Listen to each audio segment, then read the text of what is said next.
fighting each other. They've got bigger Good evening, Mr. Throgmorton. Dr. Reed, can I be of any assistance? Have you noticed anything Have you heard any rumors regarding Sean Hampton's shelter? I cannot say I've heard anything particularly interesting, but I was too busy hunting evil to pay attention. Do you need my medical attention, sir? Actually, I may. In my line of work, I have to stop at any sign of infection. Treating a vampire hunter's wounds is certainly a first for me. I'm happy to help you, of course. Thank you, Dr. Reed. Your support means a lot. Goodbye, and good hunting, Mr. Throgmorton.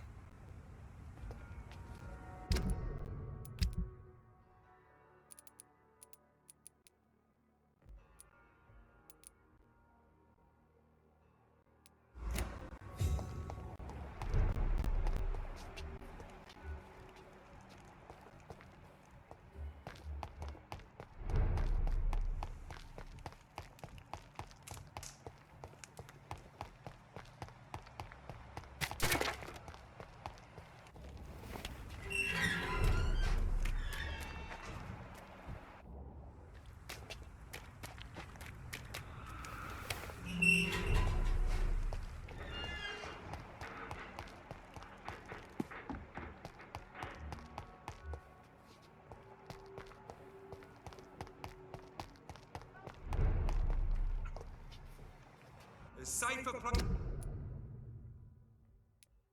places to be than here.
We have to stop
You must prepare, child, for the earth is bleeding and the harvest is upon us. Stay away, whoever you are.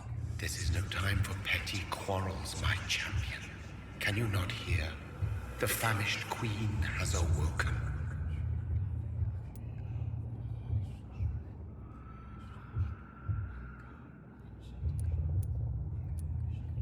Leave me! Return to the shadows and never come back! But the shadows are our home.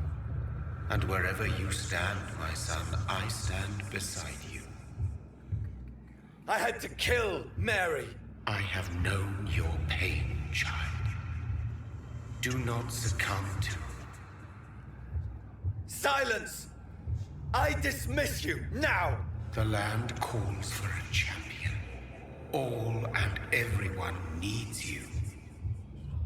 Silence! I'm tired of all these puppet shows.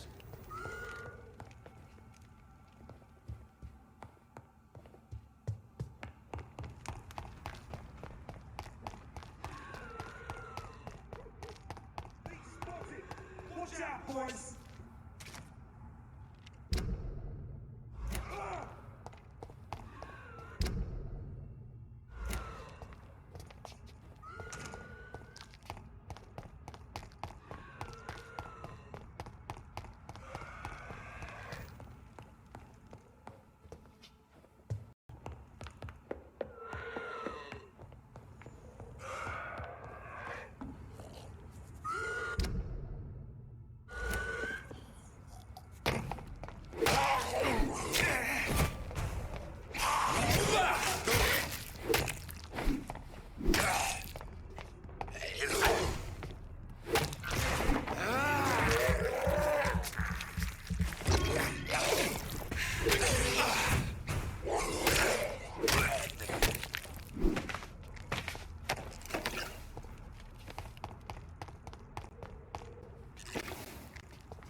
They want war.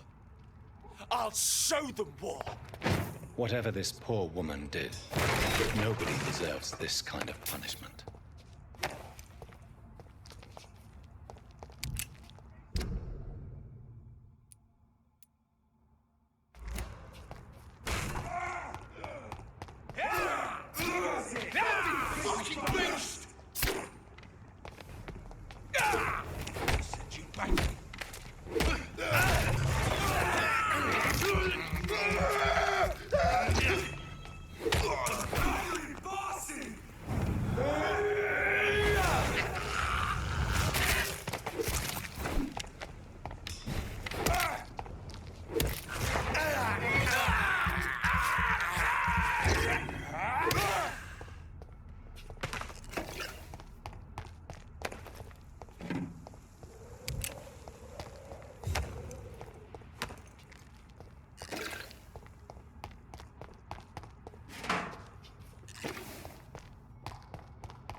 It's locked, all right.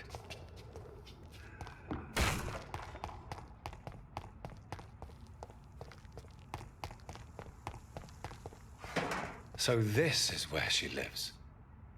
What a splendid house.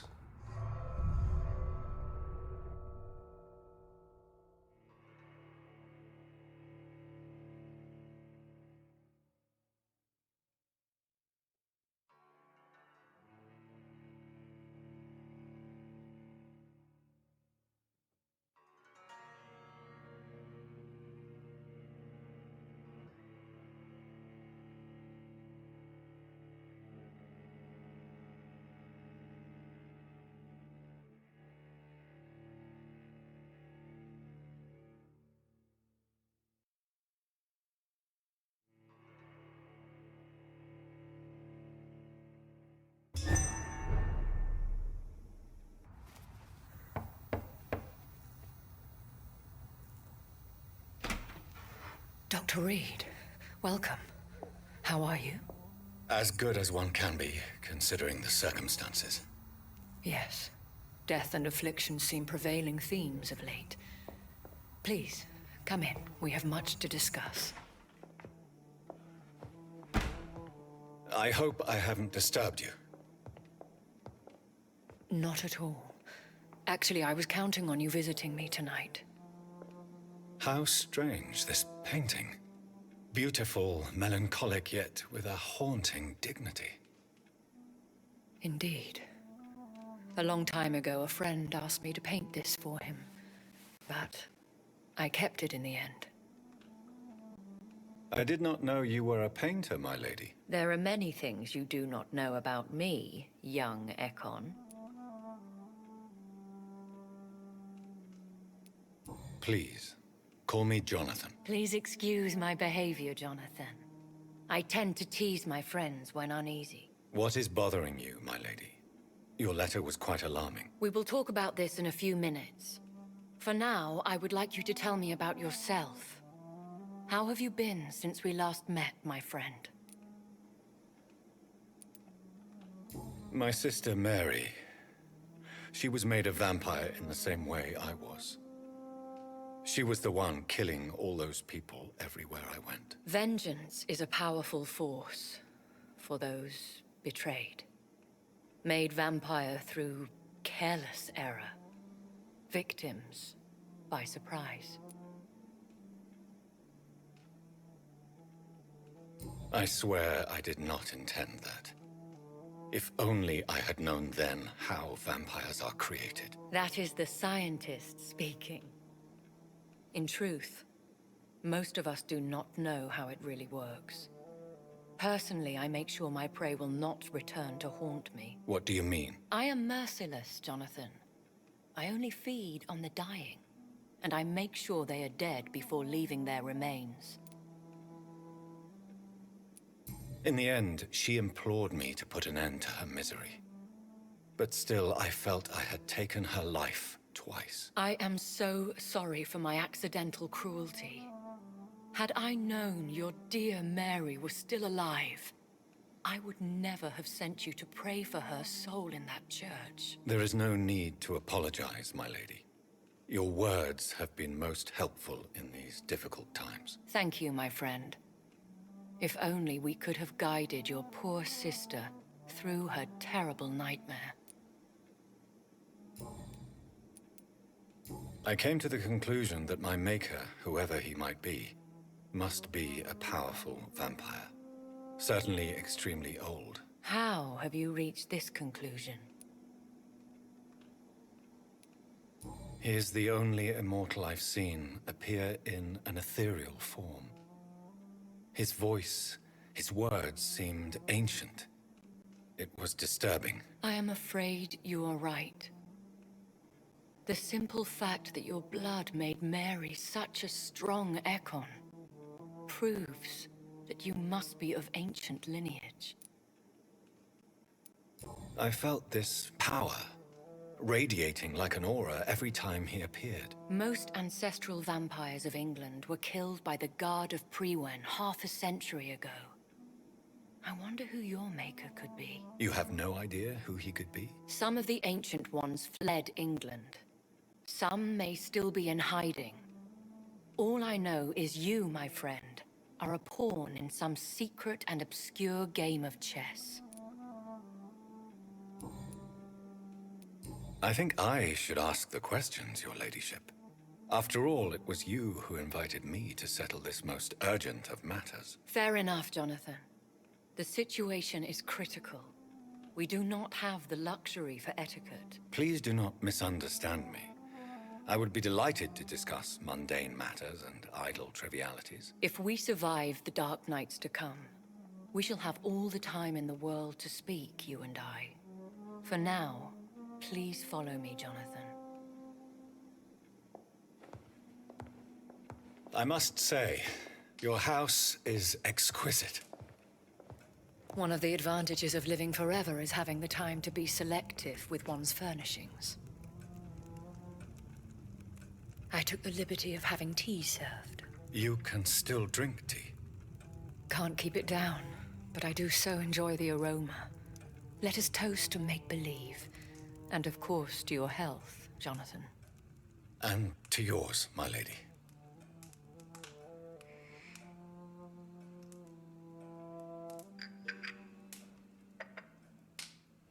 Please, call me Elizabeth. So, my lady, why truly did you invite me here? I've been asked to deliver an official invitation to meet the Ascalon Club. Who are they? Really? They are the embodiment of vampire law in Britain. Some say they influence the destiny of the Empire. Some believe they merely protect it. How many are they? Only a small number of powerful and deceitful immortals. All of them entangled in a sticky web of shadow cabinets, influencing trade. Will they fight the guard of Priwen? I doubt it. Fergal was Lord Redgrave's executioner forever and a day. By defeating that beast, you deprived them of a powerful weapon. Why use you to contact me? Because they know we are close. The Ascalon Club has many spies. Their main occupation is gathering information, and then deciding how to use it. Have they threatened you in any way? Not at all. Their message surprised me at first. But it is only logical, considering the critical situation in London.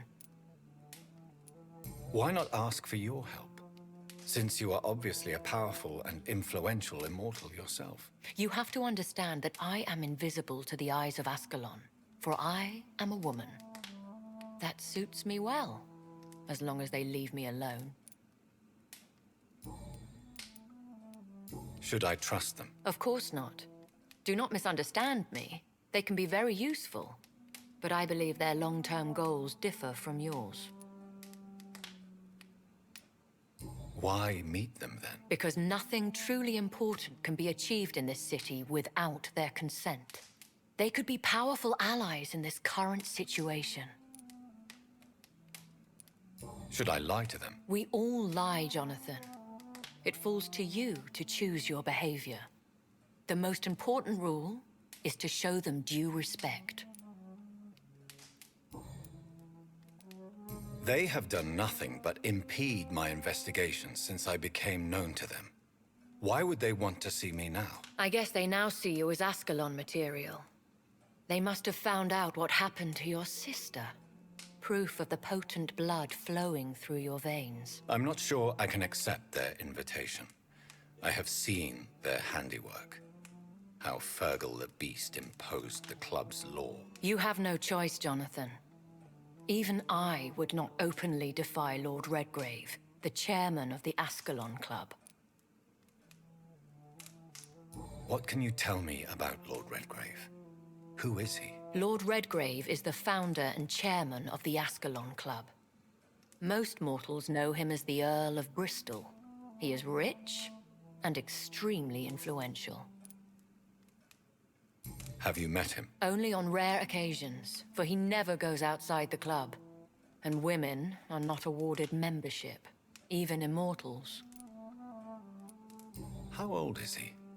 How long has he been a vampire? Lord Redgrave claims to be the progeny of William Marshall, the most valiant knight who ever lived.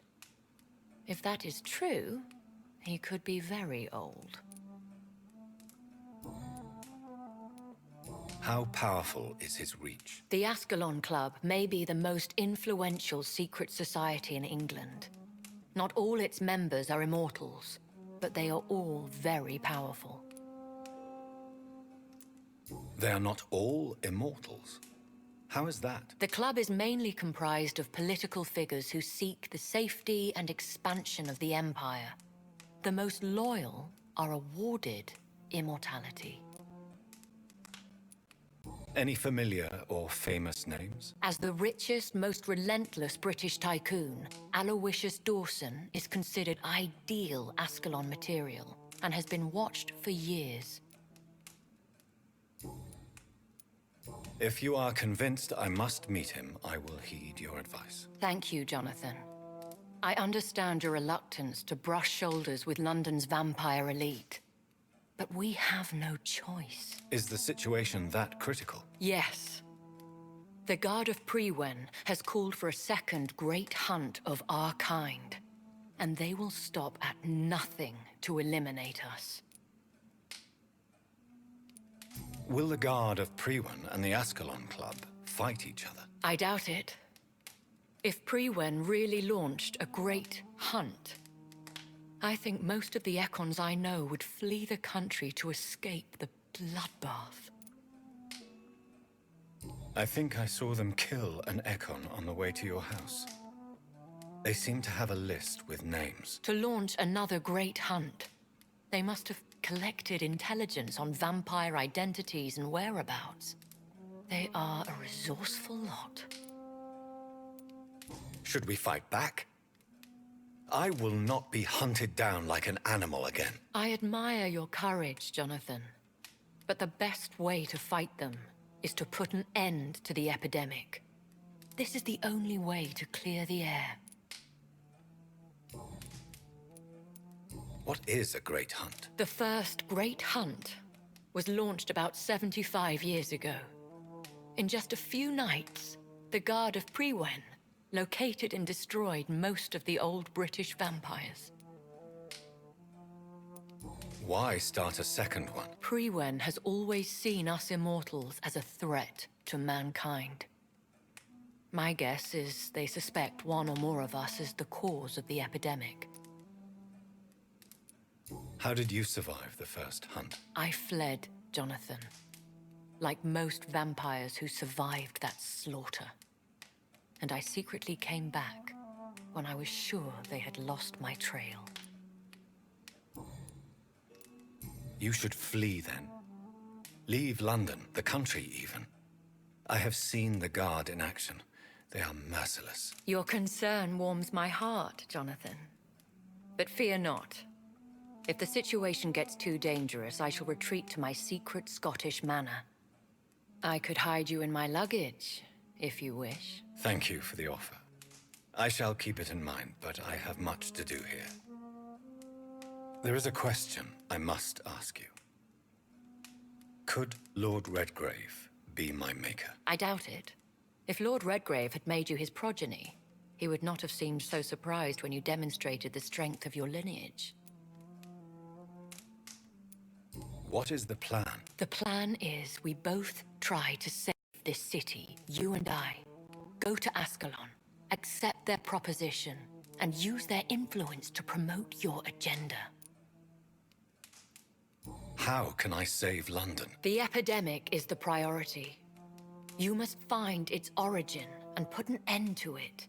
This is the best way to solve the crisis. What will you do? I still have contacts and old friends in this town. I shall make some inquiries and attempt to learn more of the situation. We need clarity. Will I ever discover the identity of my maker? Maybe not, Jonathan. We know for sure you were made by a powerful vampire, but most of those fled England long ago. Please forgive my bluntness, but I have to ask. Was it you? Did you make me? Oh, Jonathan. I know you shall always have a gnawing doubt about who made you an immortal. But I swear, I had nothing to do with it. You have no idea at all? You seem to know so many things about the secrets of the vampire underworld. Even if I had my suspicions, I would not dare give you a name so soon. All I can say is this. I will make inquiries and keep you informed. One day soon, I will have to find the answer to this mystery. And I shall help you in your research, I promise. For now, you must go to the Ascalon Club and play their game. Will I see you again at the Pembroke Hospital? No, you will find me here if you need me. I shall conduct inquiries alone, and we can then share our discoveries. Will you not visit Pembroke again? No. I must remain discreet and avoid attracting attention to Pembroke Hospital for the time being. But how will you sustain yourself? I shall not, Jonathan. Fear not. I'm used to it. When will we meet again? As soon as you meet Lord Redgrave, I suppose. Fear not, my dear. I shall only be a heart's beat away. I want to thank you for all your support and your help, my lady. Could you do me a last great favor and call me Elizabeth? I should be honored, my lady. Then it is settled. Finally, some good news in these dark hours. Thank you. I appreciate the advice. I had best prepare myself to meet this Lord Redgrave now. How thrilling to meet the Earl of Bristol in the flesh, so to speak. Something tells me you're not very keen on the man. Don't get me wrong. The gentlemen of the Ascalon Club are honorable, but their attitude and opinions are somewhat antiquated. I see. As long as they deny access to female applicants, I will leave them to their antediluvian considerations as to the natural order of things. Jonathan, promise me you'll be careful. Of course. But why the fear in your voice? Look at me, Jonathan. I am. I mean, really look at me, young Ekon.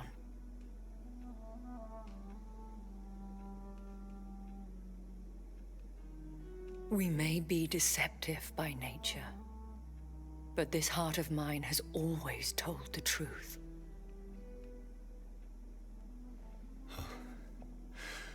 Elizabeth.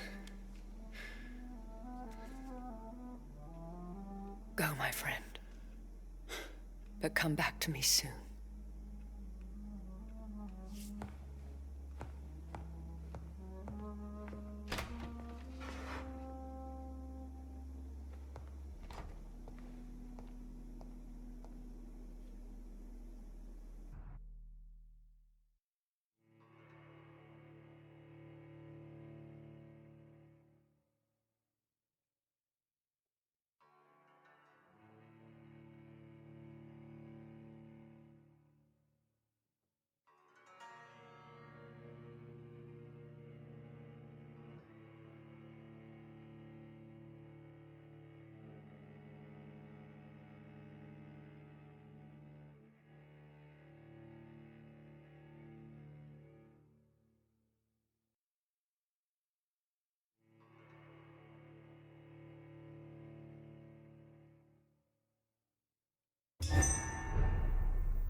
So, time to visit the Ascalon Club.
It's locked.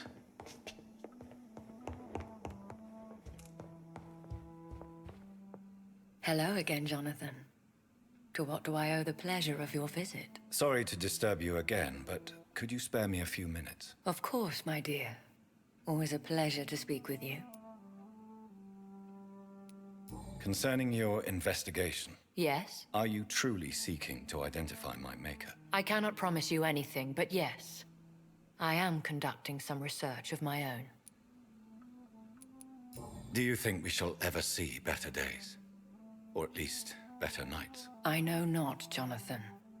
I have seen some horrid days in my long lifetime. Experience has taught me that one cannot outrun the fates. When all of this is over, the war and the epidemic, we could leave the city for a while. Travel around Europe, you and I. Traveling is always so complicated for us poor creatures of the night. But yes, I would be glad to travel the world with you, my dear. Will you tell me your story one day, Lady Ashbury? One of them, perhaps. I have had so many lives, Jonathan. Eternity may not be enough to relate them all. Do you know if the epidemic has affected many people in the West End? I confess I've been more concerned by events in the East End. The wealthy have more efficient ways of dealing with infection. But this is no common epidemic. That is true. I must tell my daughter to stay at home for a few days. But the girl is stubborn and fiercely independent. Much like her mother. Goodbye, Elizabeth.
Watch yourselves!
I cannot enter.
list.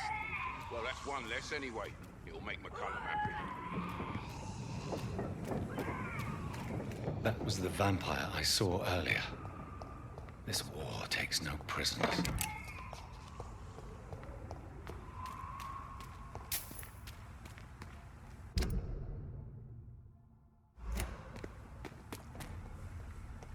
This one's mine!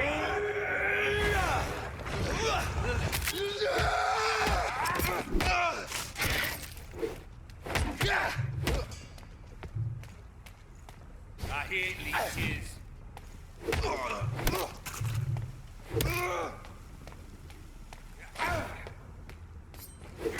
Burn, vermin!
The West End. Never have I felt so sad to be back home.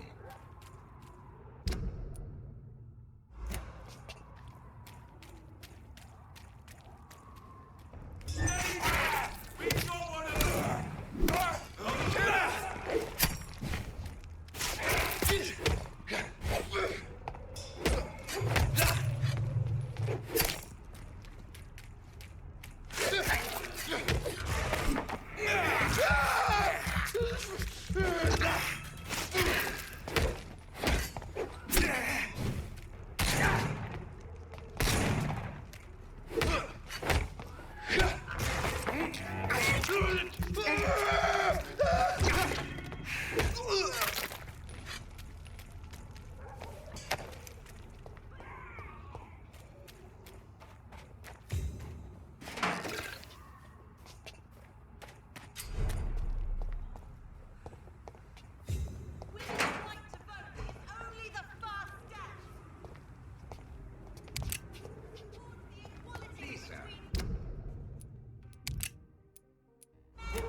Buy something or not?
This is despicable.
It's locked, all right.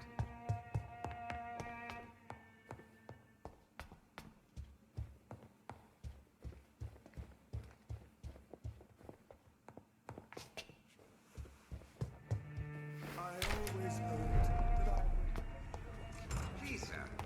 Whether you need to buy something or not. Good evening, sir. Please forgive me for disturbing you. I'm a doctor. I never judge a man by his title, but by his attitude. And you are not disturbing me at all. I am Calhoun Russell, and I welcome you. Well, I must admit it's good to receive a warm welcome for once. I'm Jonathan Reed. Welcome, Dr. Reed. Welcome to my humble shop. How is the situation in this part of town? Life is good and peaceful. We're lucky to live in such an era of progress and wonders. Are you not concerned about the epidemic? Oh, I'm sure the authorities would take the appropriate measure if the danger were that high.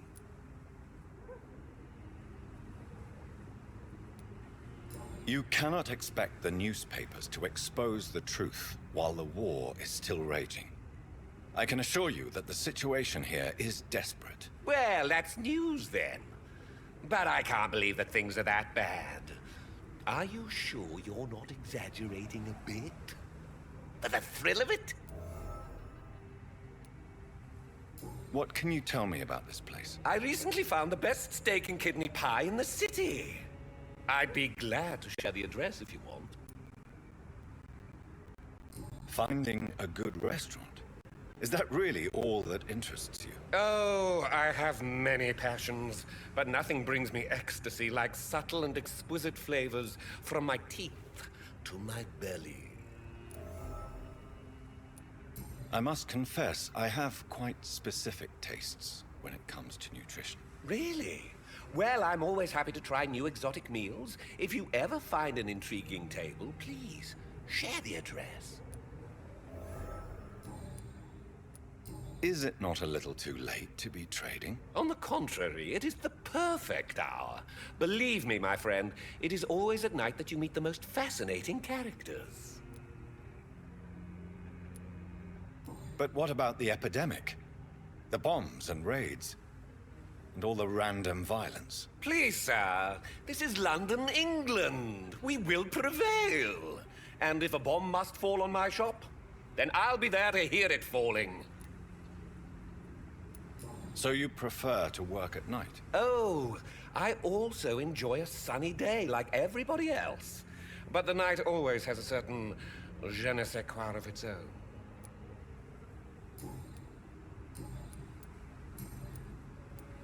Do you have any family nearby? Not since my parents died. I'm London's lone gourmet. Really?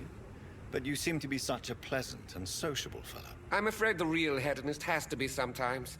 I discovered ecstasy as a solitary pleasure, but it does not mean it can't ever be shared. London's lone gourmet. What a strange title. I used that name in my early years when I was a food critic, and I kept it. Do you need medical help? You would save my life, Dr. Reed. I have not felt so bad in many years. Don't worry. There is nothing serious to fear. I have seen far worse, I can assure you. I cannot imagine the pain these people must face then. You have my gratitude, Doctor. This disease has ruined my appetite. I may have a look at your goods, Mr. Russell.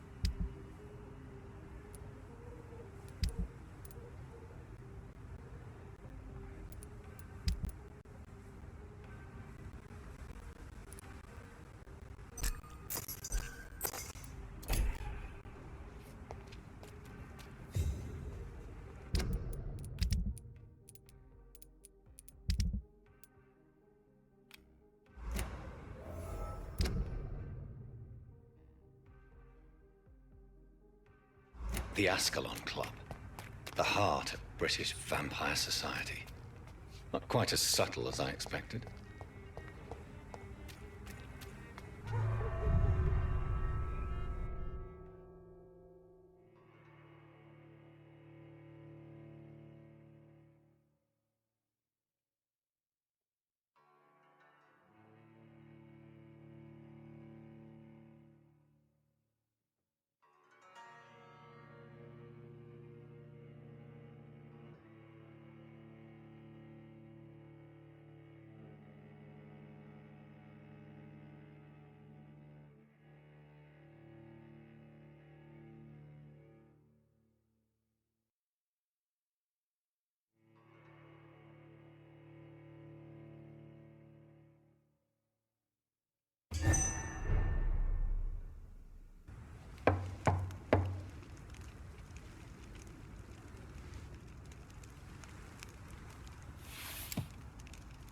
Do you know where you are standing right now? In front of the Ascalon Club, I presume. The Ascalon Club only summons or ostracizes. What is your business tonight? I received an invitation. I'm Dr. Jonathan Reed.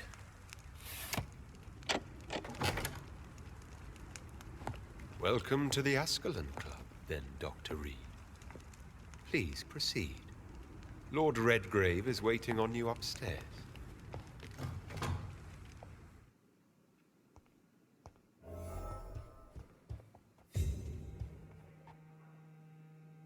Dr. Reed.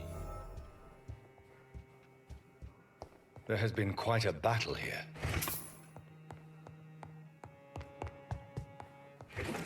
I'm sure the Ascalon Club has the money to replace the furniture.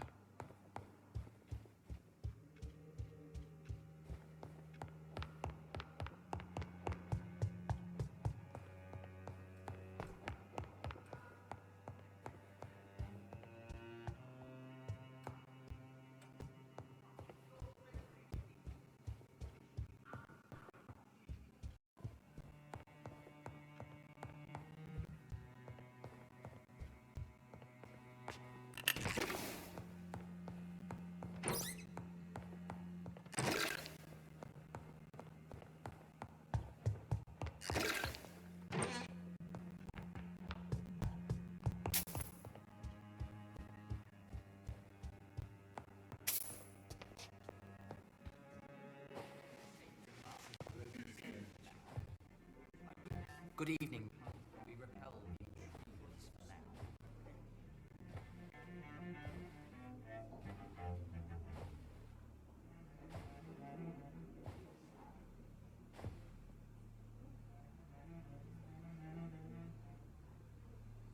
My good friends, if I may have your attention.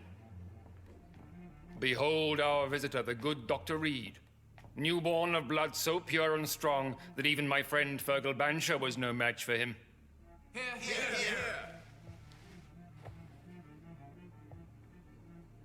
Come forward, young Ekon, for we have so much to discuss. Welcome to the Ascalon Club, Dr. Reed. I am Lord Redgrave, Earl of Bristol and chairman of this exclusive association. Lord Redgrave. At last we meet. I've been eager to make your acquaintance. I've heard some astounding things about you. Please accept my condolences for your loss, Dr. Reed. Thank you, my lord. Lady Ashbury expressed your wish to meet me. Yes. The lady has always been a useful acquaintance, though not always reliable. Is she a good friend of yours? She's a close friend, and I'm honored that she feels the same about me. The centuries have taught me never to trust a woman completely, especially if she is a mortal. Too prone to emotions, if you ask me. Too fickle when it comes to important decisions. My lord, do not expect me to speak ill of Lady Ashbury. Of course not, and I praise your loyalty. Would you offer the same fidelity to the Empire? What do you mean? I speak of the Skull Plague that threatens London and the country. You have been on the front line in the East End, but the time has come to open up a second front here. The epidemic has escaped the quarantine. You have new cases of the outbreak. We don't know for certain, but we cannot allow the disease to threaten the prominent heads of Great Britain. Why do you suddenly need me? The Ascalon Club only recruits the best, and you definitely fit the bill. Your scientific and medical reputation alone would qualify you as a candidate. You want me to find possible sources of the outbreak in the West End. Is that it? Straight to the point, like all eager newborns. We shall have time to talk about all this, Dr. Reed, but first, I should like to get to know you better. Talk? Is that the only reason you asked me here? Well, no. I also wanted to meet the intriguing Ekon, who made such a powerful progeny of his sister. You have not learned the name of your maker, am I correct? No, I haven't. Have no embarrassment, Dr. Reed. We all make mistakes. But whatever your lineage, you are definitely Ascalon material. What do you mean? I would like you to become a member of the Ascalon Club, and to serve me as such. Before I accept, I have so many questions. Please ask. What does it mean to be a member of the Ascalon Club? It means that you swear to protect the interests of the Crown, that you become a loyal servant of the British Empire. Do you have any official recognition from the government? A charter from His Majesty the King? No. Of course, the Ascalon Club publicly supports the Empire, but the true nature of its members remains a secret. Am I supposed to follow orders? As founder and chairman of the club, I alone am entitled to make demands of our members, and I do appreciate obedience. What is the Ascalon Club's express purpose? We follow the credo of William Marshall, the greatest knight who ever lived. As was he, we are sworn to protect the British Empire. What does Ascalon mean? Ascalon was the lance wielded by St. George, glorious patron saint of England when he slew the dragon. And like that lance, we pierce the hearts of all our nation's enemies. William Marshall founded the Ascalon Club. Not exactly. William Marshall granted me immortality, and I founded the club a few years later. The good knight has been gone for so long. I killed Fergal, who claimed to be one of yours, sent to cleanse the East End of all Scals. Will his death be an issue? Do not worry. My priorities have changed. Fergal was a zealous servant of mine, but like any servant, he had his limitations and is readily replaced if necessary. I agree to join the club. This is good news. Good news indeed in these crucial times. Let's inform the Assembly formally and proceed with your initiation. My initiation? Fear not. Nothing fancy nor dangerous. It is just that we, the members of Ascalon, believe that tradition and custom are the backbone of this country.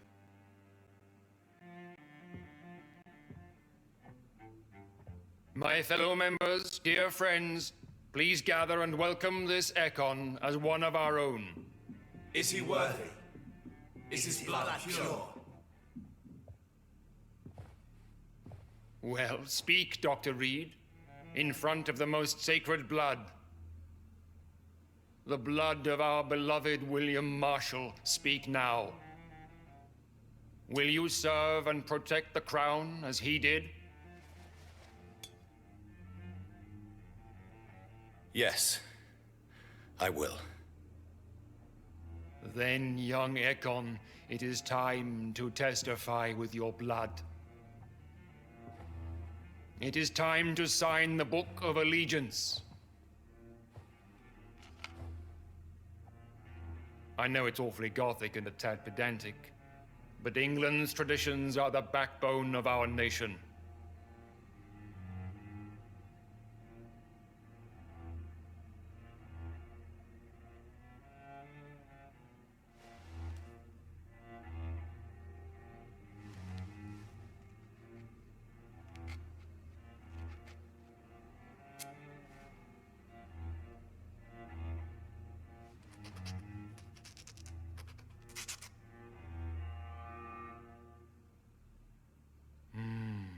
Delightful.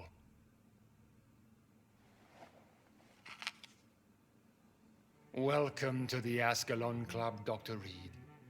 Take your place among the bearers of the lance. One of us! One of us!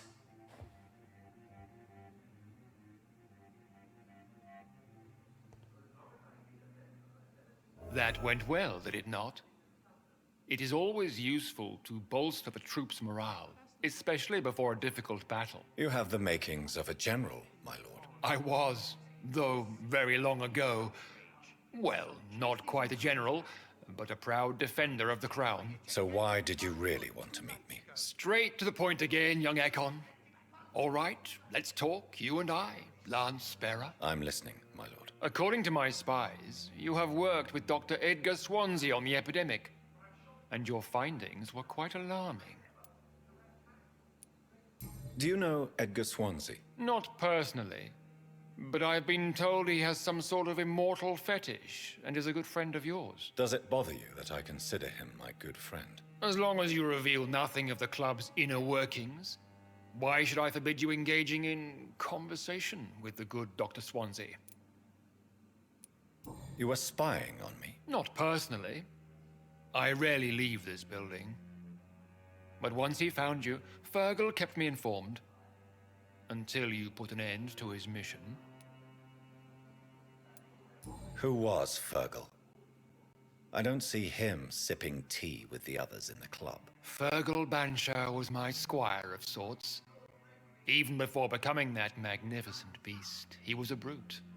He served me well for decades. No, I mean, what was he? He was clearly no ordinary vampire. No, he was a Volcod. All muscles and instinct. Quite the rare breed. Ferociously territorial. Mortals often mistake them for werewolves.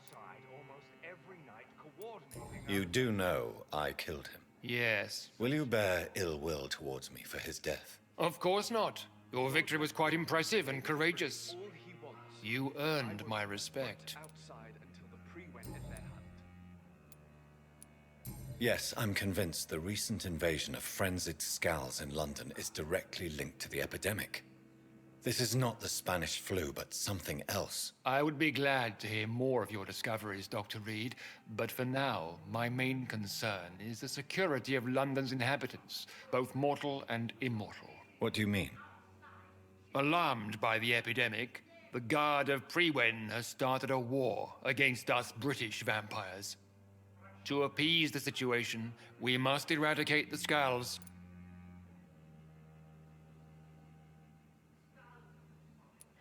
I have met peaceful and wise Scals.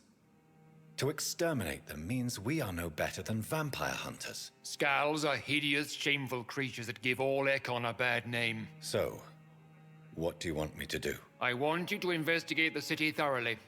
I have reason to fear there are cases of contagion in this part of town.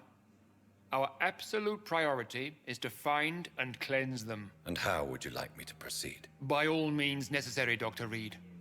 You are now a member of the Ascalon Club, and you have carte blanche. Interrogate the locals, follow all the leads you find, and get results.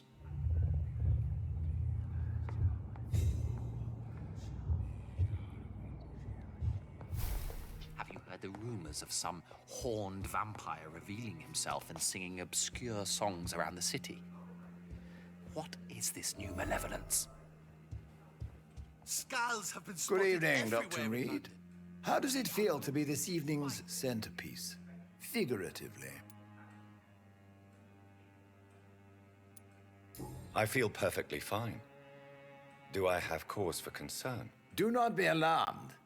The Ascalon Club has a tried and tested policy for choosing its initiates. May I ask who you are, sir? Why would you be interested? Well, as you seem to be the only man in the room with a beating heart, you draw quite a bit of attention yourself. Ah, vampire senses never cease to fascinate me. They dwarf those of mere mortals. I am Aloysius Dawson, by the way. Are you a member of the club? Yes, I am. And I have been for many years. And will be until the day I die. What can you tell me about it? It's not really my place to give you such information. I am merely a mortal member, and a dying one at that. Are you sick? Personally, I consider my advancing years are a sickness in itself. My body is slowly abandoning me, Dr. Reed. Are you not afraid? You are surrounded by vampires. Sir, it's for that very reason that I joined the club in the first place. Is not the nature of this club a secret shared by only a privileged few? My dear Dr. Reed, I have spent years and a fortune precisely to gather that kind of information. So you asked for membership? I have been a member of many clubs in many countries. But I must admit, this one is my favorite. What can you tell me about Lord Redgrave? I would not dare speak of our chairman without his consent. Mr. Dawson, of Dawson and Dawson, the wealthiest man in England. It is a pleasure to meet such a prominent figure of London. A withering London figurehead, to be precise. Are you sick, Mr. Dawson? I am a doctor, you know. My case is beyond the scope of traditional medicine. I have spent fortunes on the world's most competent doctors to arrive at that diagnostic conclusion. I'm sorry to hear that, sir. Should I suppose that you're here in search of some form of immortality? Absolutely not. I'm here to implement my plan to save the city I was born in, to cast out the ghastly evil that has us all on our knees. What do you know about the Guard of Priwen? I should not say this, but I admire their commitment. This is what the nation needs right now. But they are our enemies. They are not mine, Dr. Reed. Would you help them? No. There is a time for such methods. But brute force will not be enough to fight this plague. We have to think differently. What is the situation like in this part of town? I am sure Lord Redgrave will enlighten you more effectively than I. Money cannot solve every problem. This mysterious epidemic is going to require more than money can buy. You're right. Money is nothing unless one has the will to wield it. I have a plan, sir. A radical one that will save all that is essential in London. What is your plan, then? Quarantine and barricades are futile. What we need is a wall. A formidable, unscalable wall to isolate the deserving from the infected masses. Complete isolation has proven effective throughout history, but the death toll has always been a high one. I am glad you understand the concept of necessary sacrifice. Are you not mistaking sacrifice for summary execution? Why do you care? Are you not a vampire? Removed from all mortal concerns? Decisiveness is what the city needs, and it needs it now.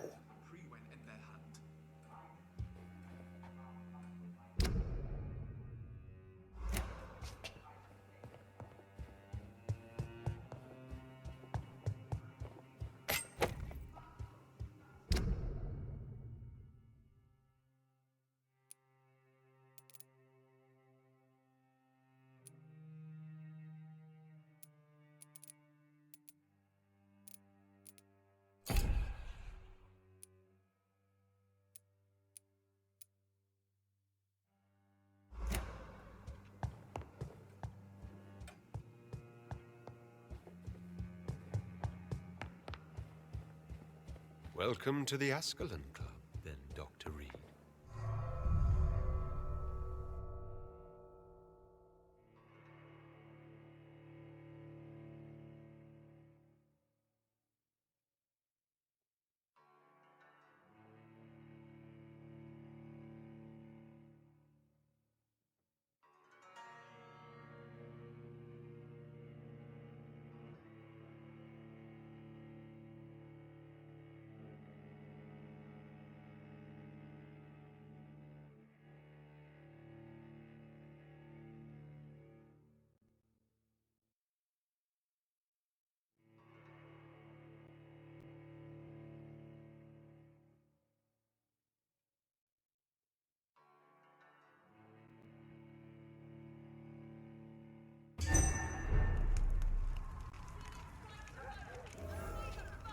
I think Lord Redgrave just suggested I was sired by an ancient vampire.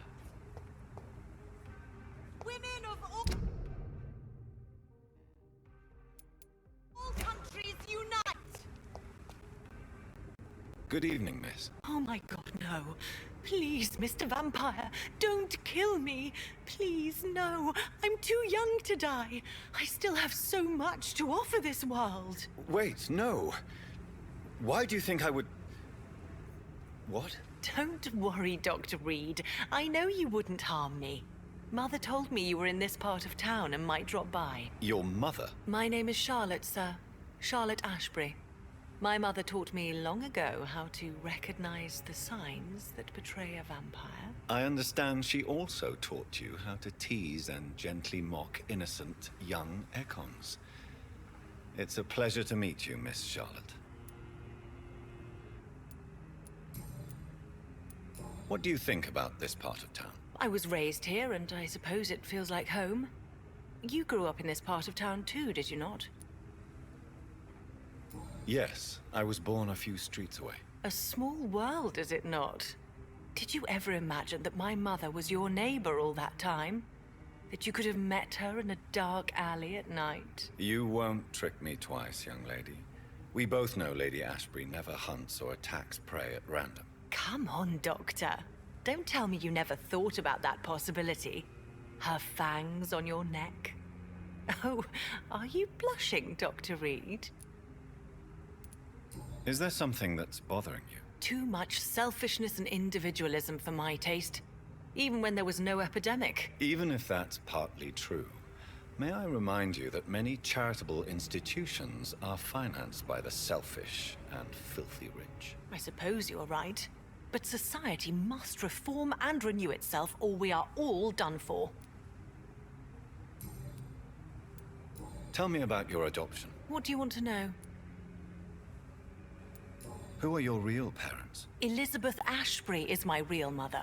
She raised me and has taken care of me all my life. I have no idea who my progenitors are or were. Do you live with her? I still spend a lot of time in my mother's mansion, but I have my own house now. I have a life to live, you see? And one day, I'll have my death to face. How did you meet Lady Ashbury? First, I was an orphan in the institution for girls she manages in the West End. When I was 10, she adopted me, and I have lived with her ever since. Did you know she was a vampire when she picked you? The correct word is Ekon, Doctor. And no, I had no idea why my mother only showed up at night. She told me everything when I turned 16, though I suspected the truth for a long time before that. What are you doing out here? You mean, what do I do outside at night since I am a woman? Let me ask you a question, sir. Would you ask the same question of a man? Actually, yes. I ask the same question to everyone who dares to go outside at night, considering the risks. Well, if you must know, I campaign for the right to vote for all women. Why should I wait to the age of 30 years when men can vote at 21? Are you a suffragette, then? Oh, you really are Elizabeth's girl. Without a doubt. All adult women have the right to vote in the US, in New Zealand, and in Australia. But women here can't vote unless they are property owners. No need to convince me, Miss Charlotte. I have shared your opinion for a long time. Even before I met Emmeline Pankhurst. Really? Oh. Now I see why my mother appreciates you so much. Too bad there aren't more men like you in the vicinity. How are the locals reacting to your claims? People here can't wait for a wall to be built to isolate the West End from the rest of town. That's how progressive they are. If this happens, Emily and I will blow it up. Explosives are very dangerous, young lady. And who is this Emily? She is my best friend, and a suffragette too. She was supposed to campaign with me tonight, but hasn't turned up. Have you any reason to be worried about her? Recently, Emily started to believe in... well, she got interested in vampires. I'm afraid she might be in trouble. Let me guess. You spoke to her about us, didn't you? Despite your mother's warning. I think I should try to find your friend. Oh, that would be top-notch. I can tell you where she might have gone. You have my thanks, Dr. Reed. And please, don't tell my mother. What exactly has your mother told you about me? Your name and profession, obviously, and the mystery about your maker. I'm sorry to hear about what happened to your sister, sir. Mother says it was not your fault. Does it not scare you to know what I am? What your mother is? Why should it? My mother is the most compassionate woman. Must I be wary of her, Dr. Reed? Or you? Perhaps it's wise for a mortal never to totally trust a vampire. Your mother herself told me that we Ekon are creatures of deception.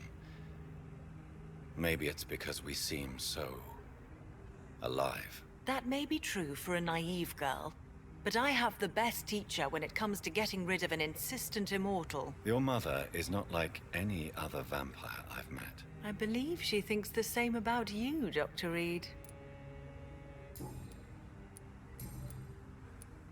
Do you know why Lady Ashbury chose you to become her daughter? No, I don't. Each time I ask her that question, she smiles and says it's precisely because I dare to ask such questions. Do you ever regret that she chose you? Of course not. Though I often wonder if she adopted others before me. If so, where are they buried? How is it for them to pass through life with a never-aging mother? Your mother has refused to turn you into a vampire. Tell me more about it. Each time we argue, Mother expresses the same fear. She wants me to remain alive and full of joy, rather than become melancholy and immortal. She claims you can't have one without the other. It's pure selfishness. It's your mother's choice. As daughters and sons, we have to accept the decisions our parents make for us despite our own wishes. I love my mother, and have accepted everything from her. Even that she named me Charlotte, when it was not my original name. Does it bother you? No. Whoever I was when I was born, I am now Charlotte Ashbury. It hurts as much as it makes me proud to know that's the name my mother will read on my tombstone. Your mother has walked this earth for much longer than you or I. She is wise, and we should not ignore her advice when we disagree with it. But why shouldn't I be allowed to forge my own experience? There can't be only one righteous way to deal with eternity. Why do you still hope to become a vampire, in spite of your mother's refusal? It's the immortal aspect of vampires that interests me. The world won't improve unless women take charge. I'm convinced of that. You're obviously a clever woman with good education and a brilliant future. But have you thought about the price you'd have to pay? The loneliness, the necessary masquerade. Is it not true of every high position? To change this world and make it a better place, one needs time on one side. Tell me, Charlotte, how do you plan to achieve eternal life, since you've obviously given it a lot of thought? I won't give up.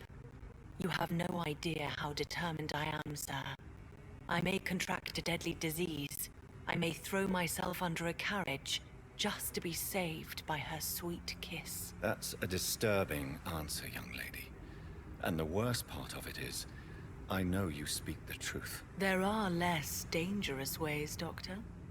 Instead of throwing myself under a horse like Emily Davison, I could just throw myself into your arms.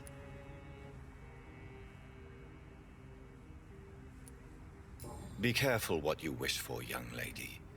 I could gaze at you right now and then take you to a shady corner and have my way with you.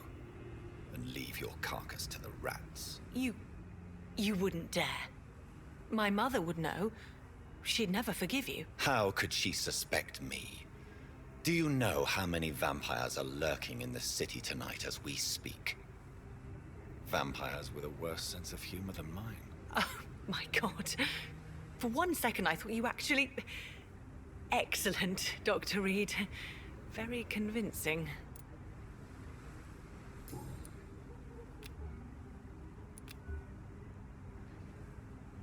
I'm investigating the source of the epidemic in this district. Have you noticed anything unusual recently? A few days ago, I spotted a strange house while campaigning for women's suffrage. Awful smell. No answer when I knocked. Where is it? It's the Mullaney's. A nice family who live in a big house near the park in the eastern part of this neighborhood.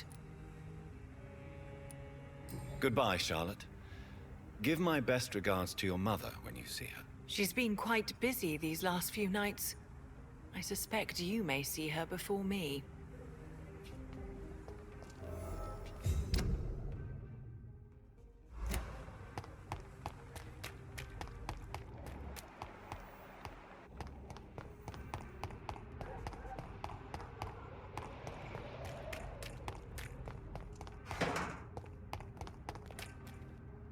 Good evening, miss. Can I help you? I'm a doctor. Dr. Jonathan Reed. I am Karina Billow. I don't need any doctor. The rats. Where are the rats? Miss, you don't seem well at all. Are you afraid of rats? Has one bitten you? No, it's me who bites them. Tasty, juicy, disgusting rats. I can't stop eating them. Help me, please. Help me to disobey the voice. What happened to you? The rats. The answer hides in their little crunchy bones, their juicy, tiny brains. Miss Billow, please, try to concentrate. Why do you worry about rats so much? The voice in my head. He forces me to do so. Drink their blood, he said. Eat their flesh.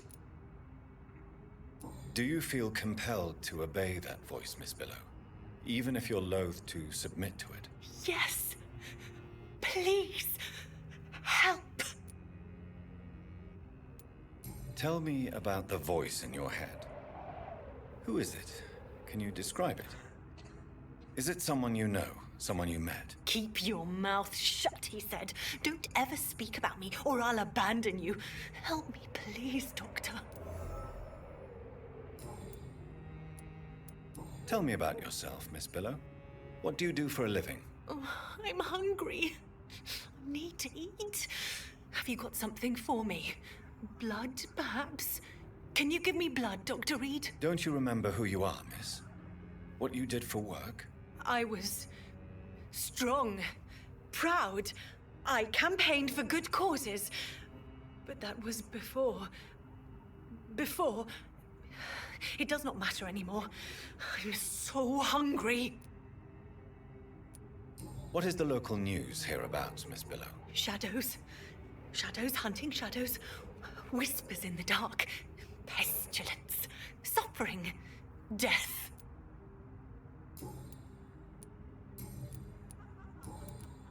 I'm investigating the source of the epidemic in this district. Have you noticed anything unusual recently? Infection. Infection. The rats carry it, I heard. Rats. Rats, rats. Many rats around that big house. Funny smell, too.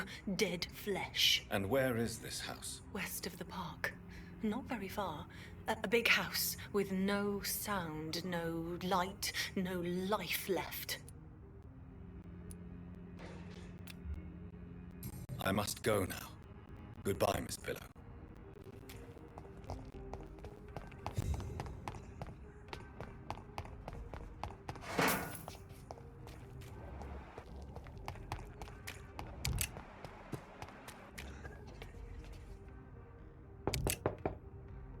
Hello? Is anyone there? Jonathan, is that you? I did not know you were back in London.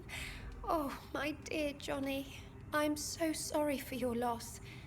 Mary was such a sweetheart. Thank you, Venus. May I come in? I was going to bed, actually. I'm sure you can spare me a few minutes. For old time's sake. Of course you may enter, Jonathan. I remember when Mary came here with her husband and her son. They were such a beautiful family.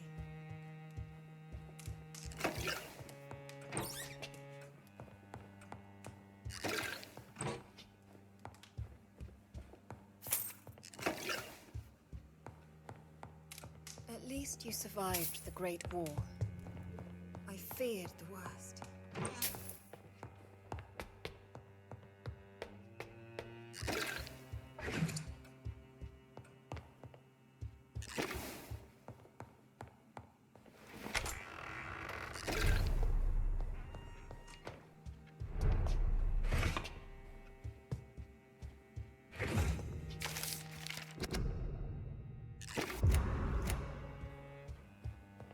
It's locked, all right.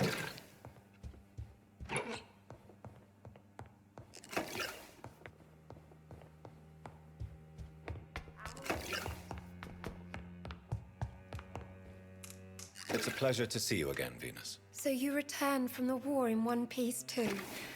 Thank God. My Clarence is back home too. How is the old rascal? Probably outside, chasing ghosts and chimeras. Clarence has changed a lot since he returned from the war, you know.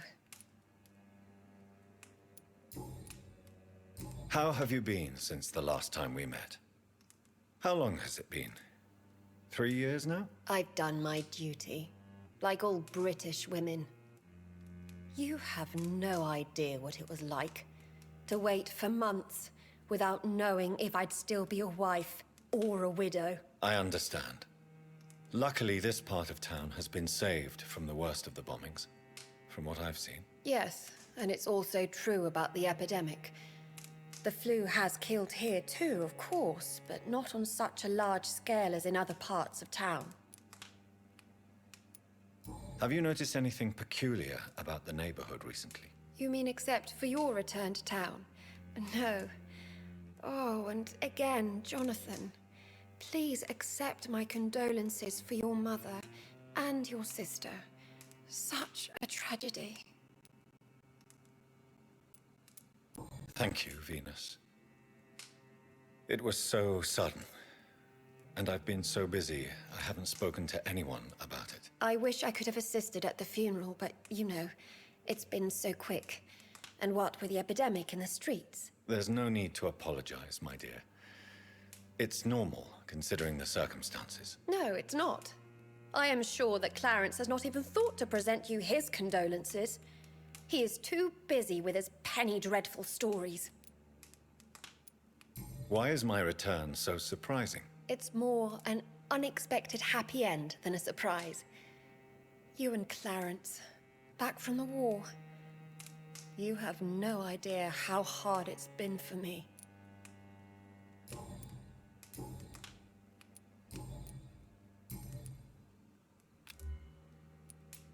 I'm investigating the source of the epidemic in this district.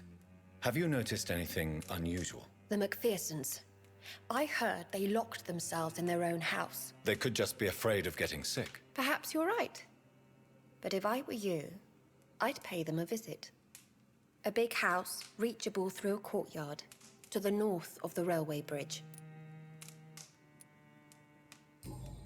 Goodbye for now.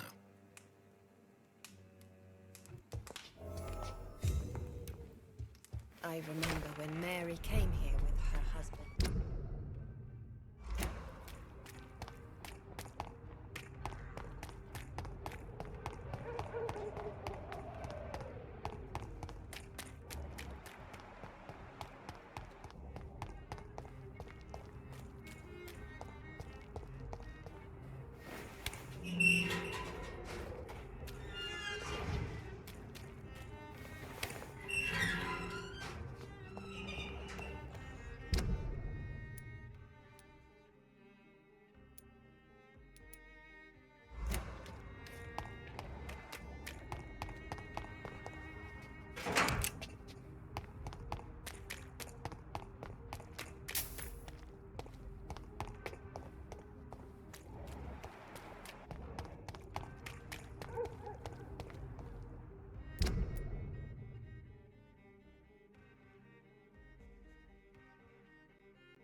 Why are vampire hunters sniffing around here?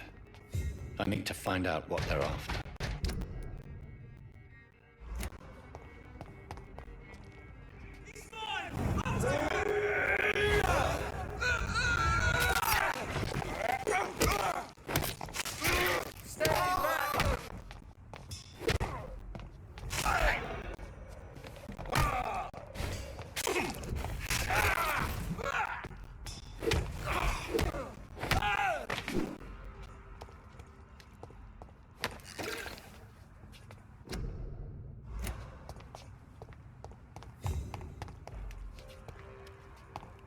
Step away.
Stupid!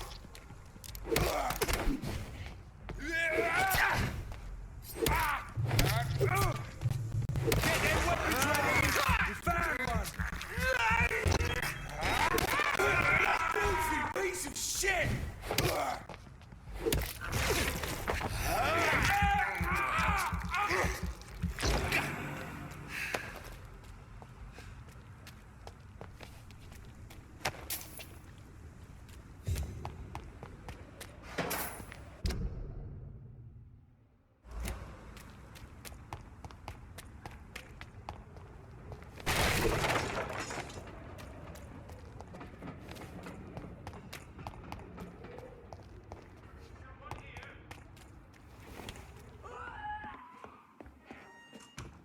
Fresh water.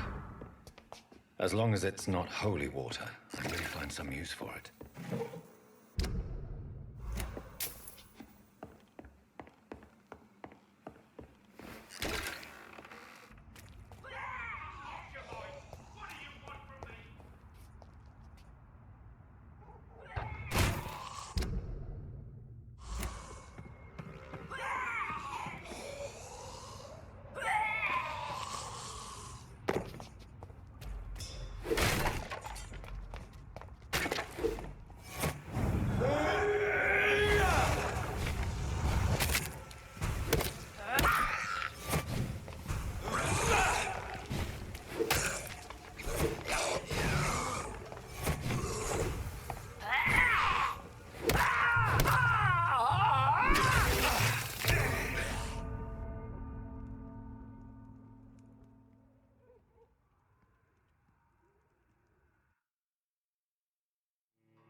This is now my domain, young Ekon.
This is no place for you, sir. How dare you interfere with my...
I'm Dr. Jonathan Reed. Do you need help, sir? I think I'm fine. But what happened to my jailer? Be careful.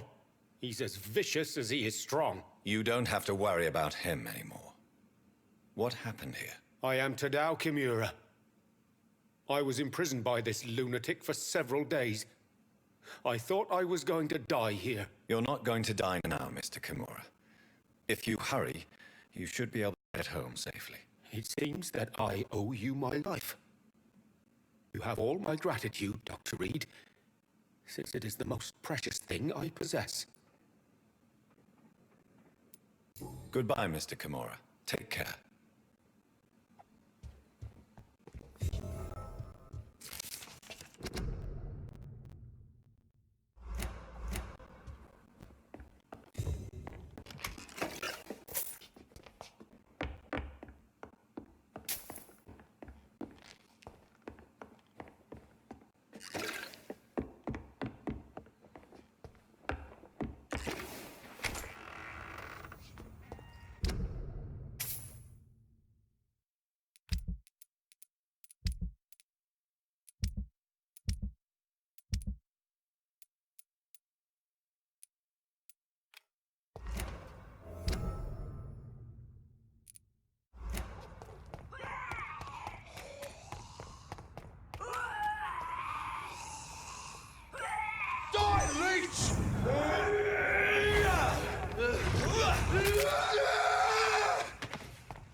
that I would hear children. Good evening, Avery. Mr. Jonathan, I can't believe my own eyes. Oh, you have come back too late, sir.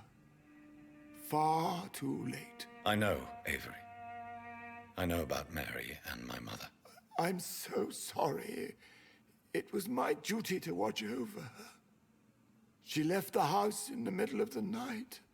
The police said... It's all right, Avery. The police said her body was found near your sister's grave in Whitechapel. You're the master of the house now.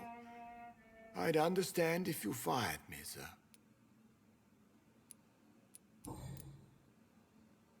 What is the situation in this part of town? For a time, the West End seemed spared by the epidemic. But the situation is getting much worse. Have you no relatives anywhere? I'll understand if you want to take a few days to see family. Your father managed to guarantee my earnings as long as I take care of this house, sir. My sisters are dead, and I've never met my nephews. I'll stay, sir. I'm sorry I could not be here for Mary's funeral. Your mother was strong, sir. But your support would have been appreciated. Apart from the priest and I, no one else attended your sister's funeral. To be present at the funeral with you both was my dearest wish, Avery. But I'm sorry, I simply could not attend. I would not dare to question your absence, Mr. Jonathan. All I can say is that we missed you a great deal during these difficult days. How was life in this house while I was away? It was sad, sir. Miss Mary moved here in July after she lost her baby and husband. So I stayed to serve both her and your mother. How was my mother? Miss Reed was very frail. After Miss Mary was found dead, your mother started talking to herself. She said she was speaking to the dead. She even said that she had seen you. How was Mary? Miss Mary went out looking for you every night after you had written to say that you were coming back. She was sure you were alive. She'll never know she was right. What are the arrangements for my mother's funeral? There will be no funeral, sir. No ceremony whatsoever, because of the sanitary situation. Where is her body, then? I'm afraid your mother's body was moved to a mass grave somewhere. I have no other information. Civil service is paralyzed, sir, and London is crumbling down.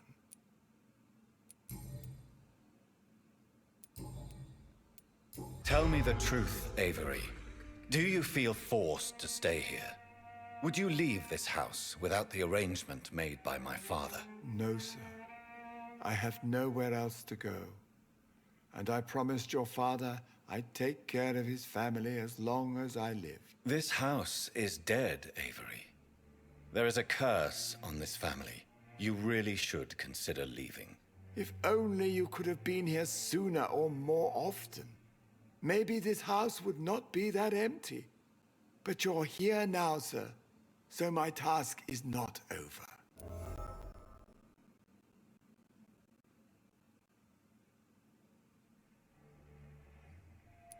You have served this family extremely well, Avery. Your support during these terrible times is much appreciated. Then I will stay. All I ask is that you take care of my own funeral if I die before the end of the epidemic. No mass grave, please, sir. Do you really think I neglected my mother, Avery? Yes. I see. Well, please go on. Speak freely. It's not as if there is anything left to treasure in this house. Just like your father. You always had this capacity to focus only on what interests you. It surely helped you become a great doctor, but not such a great son. Do you need medical attention, Avery? I won't refuse, sir. I don't feel that good these days. Here is your prescription. You'll feel better soon enough. Thank you very much, sir. Thank you, Avery. We'll talk later. Your bedroom is ready as always.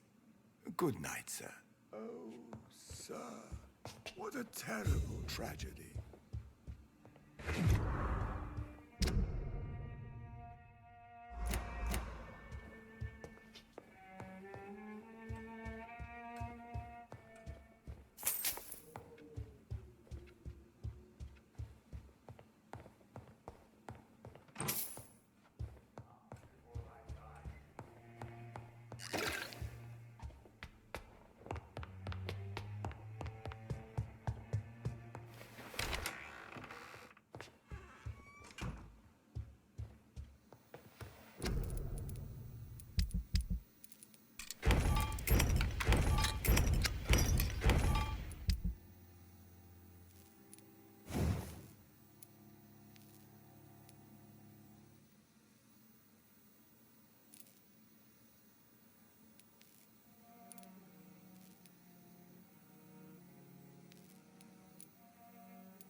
Good evening, sir. May I have your attention, please? Come on, Johnny. You recognize your oldest friend? Clarence. Clarence Crossley. How are you? My God. So you survived the war too. So sorry I didn't recognize you at first. I almost didn't recognize you either. War does that to men, I heard. In my case, it was true, for I witnessed the horror that lies underneath. When did you escape the war and return to London? You know what's funny? I almost never think about the war. Not anymore. I'm involved in another kind of battle now. I know what you mean. I haven't had much time to think about the war either since my return. Of course. With the epidemic, I bet you've been busy as well. Forgive me, Johnny, I didn't want to sound selfish. What is this new battle? Well, I saw terrible things during the war. Horrors I thought I'd forget. They're here too.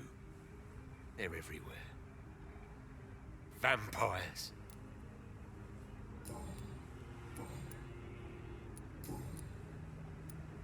How is your wife, Venus? We've spent so much time away from each other, and so many things have happened. But you're alive. You returned in one piece, and you have a family. How many soldiers can say the same? Believe me, it's not quite that simple. Unlike you, I'm not the man I used to be. Is everything all right at home?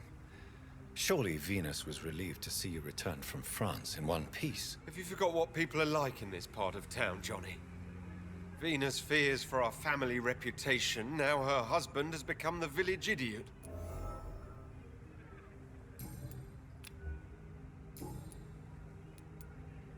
I'm investigating the source of the epidemic in this district. Can you help me? Infection is everywhere these days.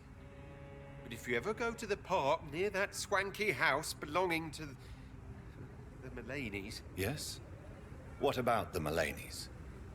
What about their house? Not enough noise for a big family with children. Not enough movement. Closed doors. What is going on in there? I wonder. Do you need medical assistance, Clarence? It's a little late for visiting hours, don't you think? What can I say? I haven't lost my old habits. I hope we're talking about the same habits, old friend. You need some rest, Clarence. You should try to sleep.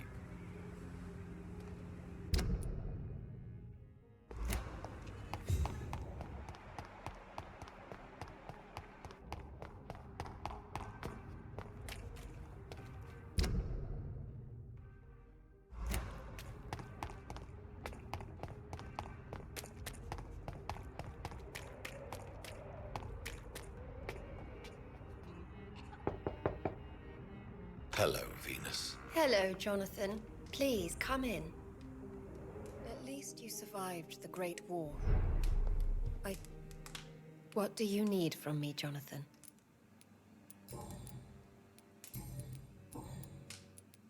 Venus, why do you worry so much about your family's reputation? Everyone laughs at Clarence now.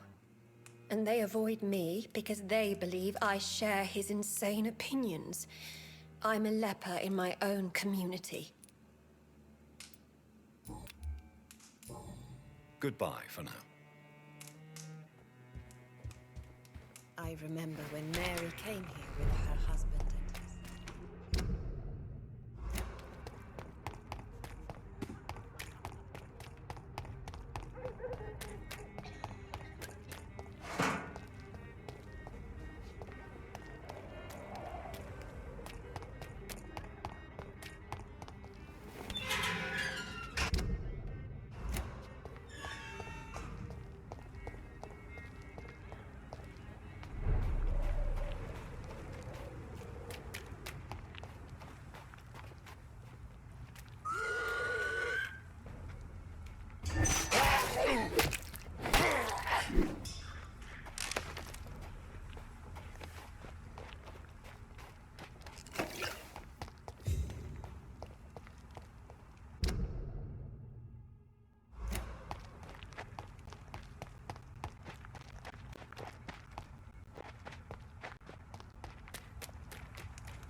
Hello, Venus. Hello, Jonathan.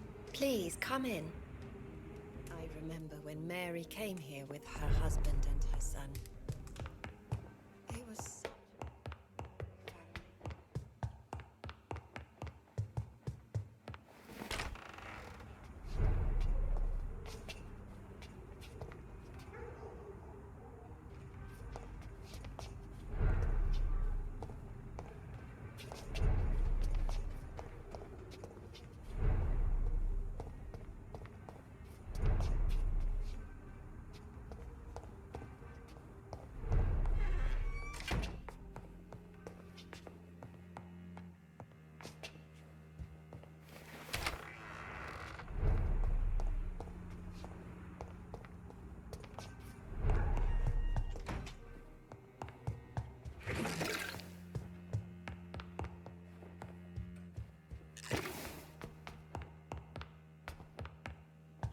I'm so sorry for your loss, Jonathan.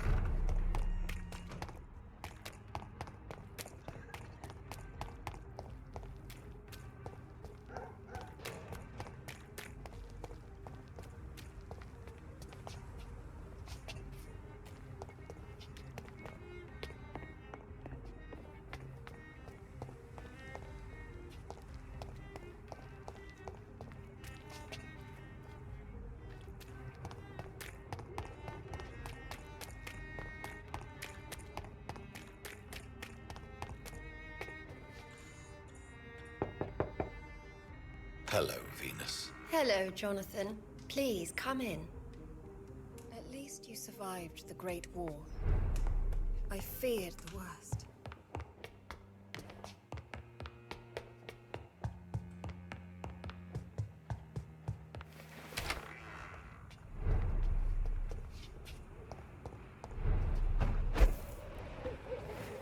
No invitation is needed to enter this building. That can't be a good sign. No sign of a struggle. It seems Charlotte's friend knew the killer and let him in.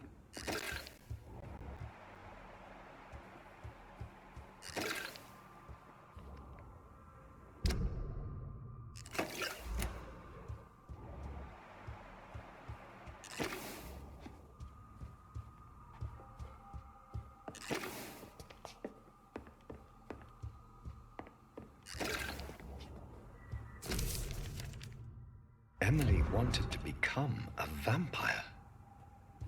Something must have gone wrong. Someone is responsible for this mess. But who?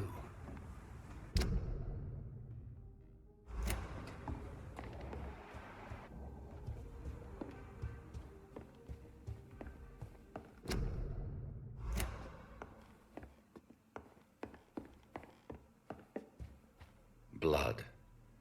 I should follow the trail.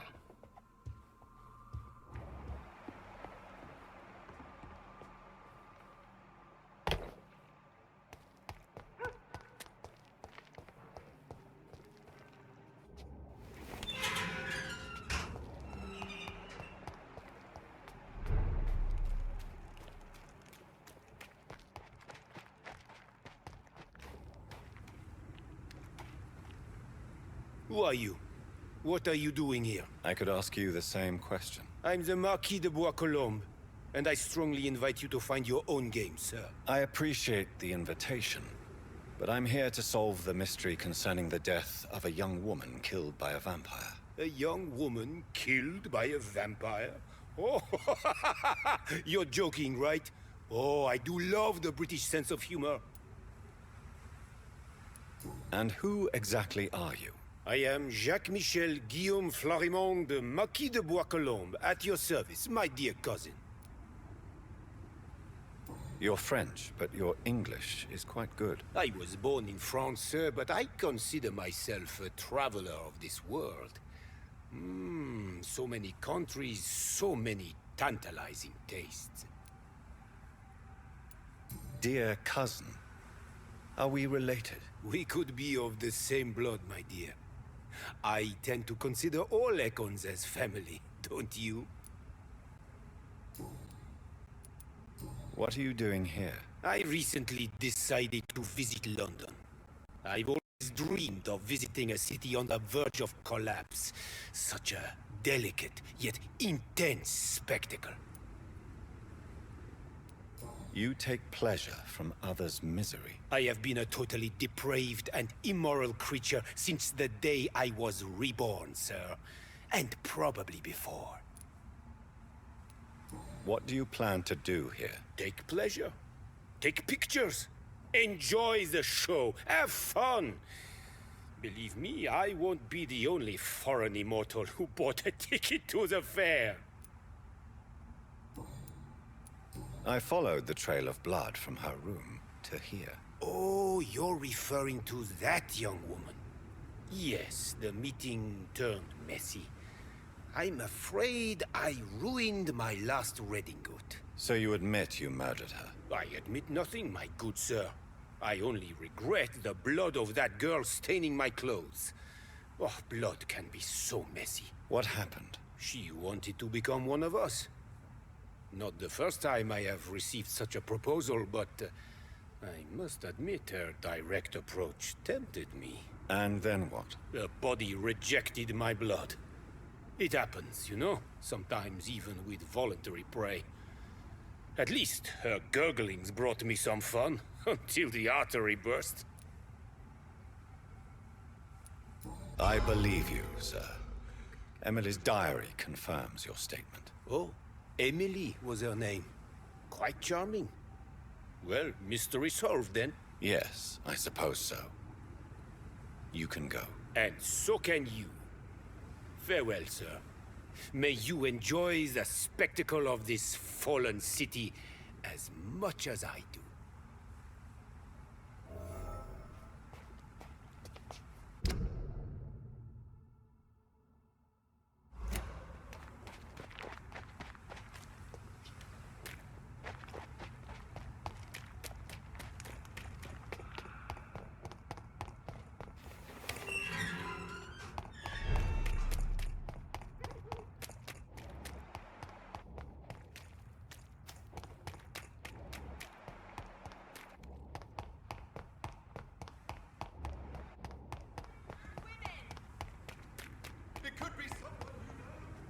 Good evening, Miss Ashbury. And good evening to you, Dr. Reed.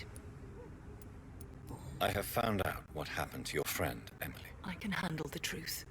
There's no need to hide the bloody details. Your friend was planning to become a vampire. She thought she'd met an honest one and made a deal with him. Unfortunately, Emily did not survive the process. My mother told me many times about the risks of being turned. I often suspected she exaggerated the danger to avoid me being tempted. No, the risk is real. Have you any idea what a body has to endure to become an organism entirely consumed by its need to process and recombine blood? I should never have talked to Emily about vampires. I never thought she'd actually try it without me. Thank you, sir. Here, take this for your discretion. Goodbye, Charlotte. Give my best regards to your mother when you see her. She's been quite busy.